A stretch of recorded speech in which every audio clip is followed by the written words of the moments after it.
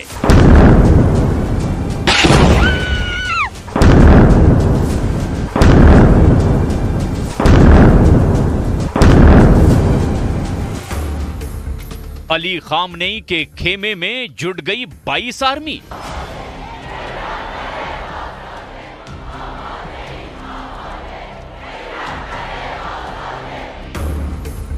अब अमेरिका तक पहुंचेगी युद्ध की चिंगारी।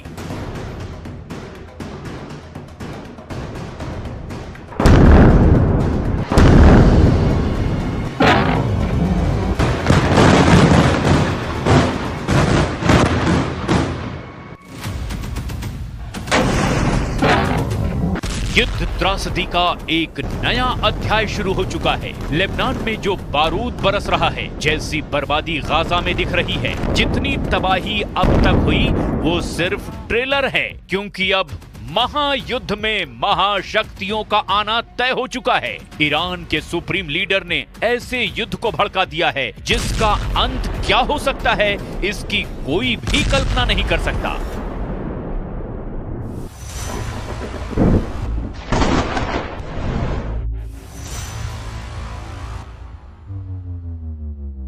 ईरान के सुप्रीम लीडर ने इजराइल के खिलाफ खुद हथियार उठा लिया है। राइफल दिखाकर खामनेई ने नेतन्याहू को धमकी दी है कि इजराइल धरती के नक्शे से गायब हो जाएगा। सुप्रीम लीडर के बारूदी भाषण के बीच तेहरान में इजराइल की बर्बादी की कस्में खाई गई हैं। नसरल्लाह और इस्माइल हानिया की तस्वीरों की प्रदर्शनी लगाकर ईरान ने इजराइल से आर पार की जंग का ऐलान कर दिया है।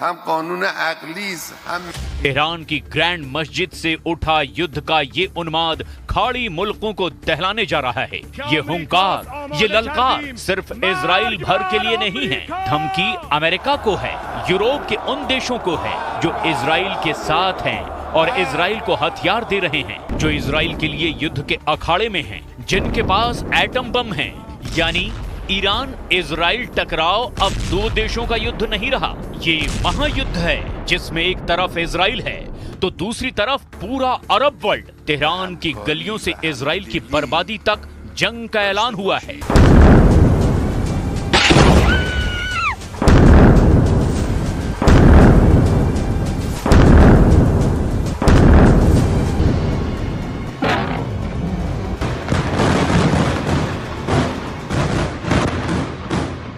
ईरान के सुप्रीम लीडर खामनेई ने खुल्लम खुल्ला बता दिया है कि इजराइल का वजूद मिटाने तक युद्ध होगा, जिसमें सभी अरब देश ईरान के साथ होंगे। दुश्मन मिल्लत ईरान